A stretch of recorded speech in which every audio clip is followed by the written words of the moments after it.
अभी बंगाल दूसरा कश्मीर बन गया है। आज बंगाल में सबसे ज्यादा पॉलिटिकल वायलेंस होती है, हर इलेक्शन में होती है, पंचायतों में लोग खड़े नहीं होते हैं। आप फोटो देखिए, इंडिया में सबसे ज्यादा पेड़ से टंगी हुई लड़कियों की फोटो आपको बंगाल नहीं जानते हैं। Since I have been born in this country, okay, beef has always been banned.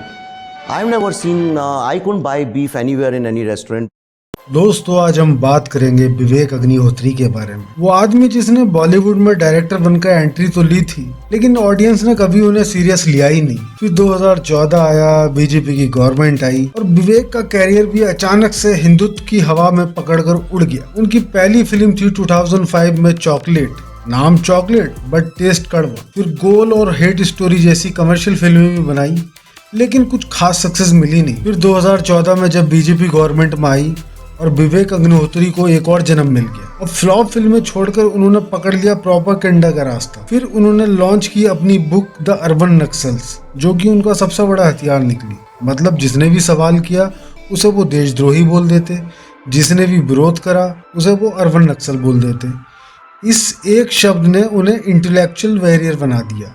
असल में ये ब्रांडिंग थी सिनेमा से ज्यादा ट्विटर पर। वहीं बीच बीच में उन्होंने जेएनयू के ऊपर भी अटैक, जेएनयू को एंटी नेशनल फैक्ट्री बताया, कहा स्टूडेंट्स ब्रेन वॉश्ड हैं। आयरनी ये है कि खुद जेएनयू और हार्वर्ड का नाम अपने सीवी में प्राउडली लगाते हैं। फिर द ताक्षेत फिल्म्स बनाई, एजेंडा शास्त्री जी की मौत, कांग्रेस पर उंगली। फिल्म चली क्योंकि मसाला पॉलिटिक्स थी, लेकिन असली जैकपॉट लगा उनका 2022 में द कश्मीर फाइल्स। ट्रेजिडी उठाई, मुस्लिम्स को विलन बनाया, हिंदूज को इटर्नल विक्टिम। फिल्म्स ने कमा डाले छप्पर फाट 250 करोड़। रिलीज के वक्त कहा गया था कि इस फिल्म से जो भी प्रॉफिट आएगा उससे कश्मीरी पंडित्स की हेल्प करी जाएगी, बट रियलिटी ये है कि एक भी रुपए डोनेट नहीं हुआ। इवन पंडित ऑर्गेनाइजेशन तक ने कहा कि उन्हें एक भी रुपए डोनेशन का नहीं मिला है। असलियत ये है कि हिंदू ऑडियंस इनके लिए बस क्लाइंट है।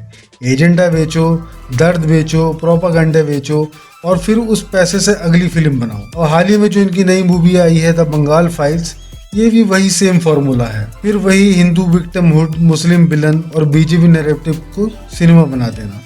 लेकिन अग्निहोत्री के लिए कंट्रोवर्सी का मतलब ही फ्री मार्केटिंग है। अभी हाल ही में जॉन अब्राहम अपने एक इंटरव्यू में इसी तरह की प्रोपेगेंडा मूवीज के बारे में बात कर रहे थे कि ऐसी फिल्म सोसाइटी को जोड़ने की बजाय बांटती है।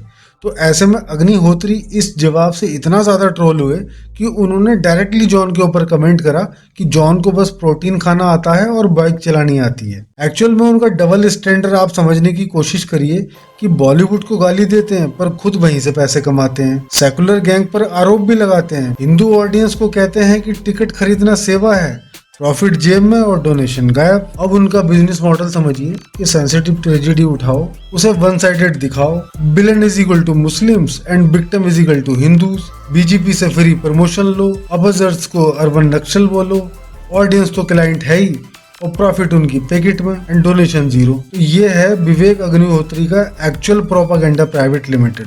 तो दोस्तों विवेक अग्निहोत्री का कैरियर असली सिनेमा से नहीं बल्कि पॉलिटिकल प्रोपेगेंडा से बना है। 2014 से पहले ऑडियंस उन्हें जानती भी नहीं थी।